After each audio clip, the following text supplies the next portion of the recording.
Hello Facebook, this is Michael Todd. I know you guys have been waiting for me to do this vlog about Donnie McClurkin. I really don't want to do this, but I feel compelled to do it. Gospel singer Pastor Donnie McClurkin. First, let me start this off with something good. Donnie McClurkin, congratulations on your Grammy that you received this year. Okay, now with that being said, Donnie McClurkin, on November 7th of 2009, you were the keynote speaker at a Church of God in Christ International Youth Department worship service. I guess it was a convocation that you have, I guess, every year for the youth. And you felt a need to attack the gay, lesbian, bisexual, and transgender youth. GLBT. All those letters and stuff, and having to include everybody, sometimes it gets a little monotonous, but anyway, I got it in there. Anyway, you attacked those youth at this worship service, and you made negative statements about pop singer Katy Perry and openly gay gospel singer Tonex. And Donnie, you claim to be a reborn homosexual, but you still have no wife, no children, but you felt compelled, like myself, you felt compelled to say something to the youth by giving them your fatherly advice in a pulpit. And you spoke in tongues with tears, crying about how your life had been in the past, about your sexual encounters with your relatives, an uncle and a cousin. You also spoke about the men in the church didn't treat you right, they misused you, they used you for your gifts. Growing up all the way to the age of 40, you were in a, I guess, homosexual lifestyle. And then when you turned 40, or in your late 40s, you decided that you would get delivered, and you delivered yourself from homosexuality. And if that is true, you know, I commend you, but I don't believe it's true. And I'm going to give you my reasons why I don't believe that it's true. The whole incident that took place about 5 months ago, I guess it took place in Tennessee, where you spoke at. I was waiting for a perfect time to really come at you and check you on this, but there's never a perfect time for this to happen. I prayed about it, and I didn't want to come at you wrong. I didn't want to come at you calling you any kind of names and judging you. But the bottom line is, Donnie, you know, you pissed me off. You pissed off a lot of other ministers, pastors, and clergy people. Because even though there are clergy people who believe that it's a sin to be in a same-sex relationship, there's a lot of clergy people that are in those relationships who do not believe that it's wrong.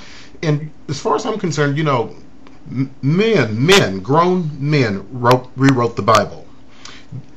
If you look in the King James Version of the Bible, you won't find the word lesbian, you won't find the word homosexual in there, you won't find the word Negro, you won't find none of those words up in there. You know, we're so quick to lead to our own understanding, which you're not supposed to, and you want to put those words in the Bible and say it's an abomination. Most people don't even know what an abomination is.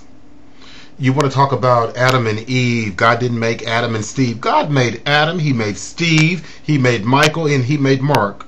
God made everything. Before we were even brought into this world, God already knew what we were going to be about and what we were going to do.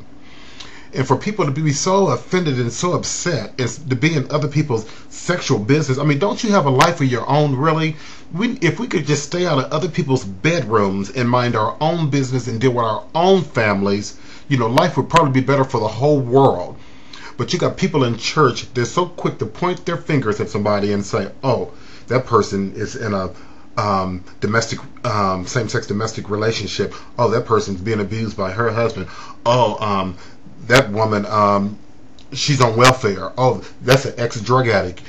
You know, we are some of the most finger-pointing, backstabbing people in the world. And like most people say, some of the worst people are in church. I hate to say that, but some of the worst people who, as soon as they get saved and they're holier than thou, they think they have the right to stand up in a pulpit and start pointing their fingers and telling people, okay, I used to be a homosexual. I'm not a homosexual anymore, but since you are, you need to get your life together because I feel that you're perverted and you're from demons and vampirism. And that's exactly what you said, Donnie.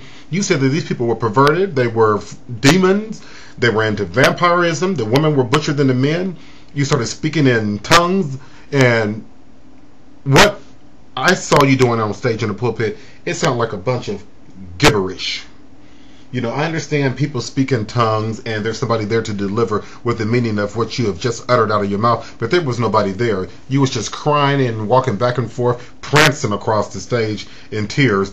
For you to be as grown as you are, to be as big as you are, that does not look good on you. That looks very effeminate. That's my own opinion. Something else that you said that was upset me. You said that your uncle raped you when you were 8 years old, and you said that you had a cousin that was 13, your uncle's son, he also raped you. Now, whether you ever dealt with that and went and got professional help for it, and whether those people ever got arrested, those are different things that I would like to know. Because in order for you to be in a situation where you can sit up and judge somebody else about something that about a person's sexual life and about something that you went through, you know, for being raped, a person needs psychological help. And you can say you spoke to God and God delivered you from it and what have you, but until you take some psychological classes and get a degree in psychology or become a psychologist, I don't think you're in a position to sit up and preach to children that are already going through some things probably worse than you have. And the suicide rate amongst, you know, our gay youth is really high. Not too long ago, I did a story about a young boy. His name is Carl, who was 12 years old, and he hung himself because people at school teased him about being gay. And as far as his mother was concerned, and as far as he was concerned at being 12, he wasn't gay. Maybe he had some ways that was effeminate and the other little boys and the girls at school didn't like, and it bothered him so that one day he came home and he hung himself. And he's not the only child that have done that. You know, there's children as young as 11, and Carl could have been 11 years old when he did hang himself.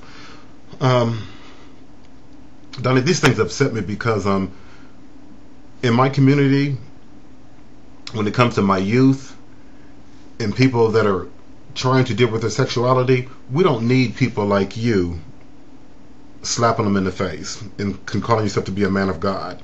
To me, it's just very upsetting. And if I was in a position to help anybody, I would preach an honest word. And my honest word is, you know, love yourself, learn how to love other people, and God will work the rest out for you.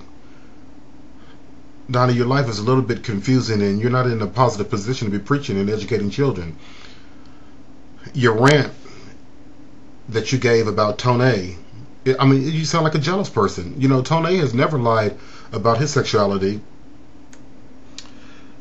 Donnie, you need to know that, you know, we will not sit back and take this type of disrespect towards our youth. Being gay or homosexual is fine with God. And I'll say it again. Being gay or homosexual or lesbian is fine with God. You know, it's not going to keep you out of heaven. But lying in a pulpit, standing up, lying in a pulpit, calling yourself a pastor, crying and screaming, thinking like you're speaking in tongues, and calling yourself a pastor, you might have a problem when you get to the gates. If we could learn how to be loving people and keep our noses out of other people's bedrooms and out of people's sexual lives, you know, take care of your own sexual life. Mind your own business. Hold on to what you got. You know, when people become adults, they do adult things, and they know how to make their own decision about what person they want to love for the rest of their lives. It's a shame that we have to make laws for different people of different communities. You know, we're all supposed to be afforded the same equal rights and the same protection as every other human being, but when it comes to people's sexual preference or people's sexual differences, then the law changes, and that's not right. And for you to be in a pulpit, you would think that you would be speaking out of love, but you speak out of hurt area in your heart. And I pray that you get your life together and that you get lifted and you start doing what's best for you, and that's living up out of the closet. People, this is McClurklin Robinson. Stay lifted.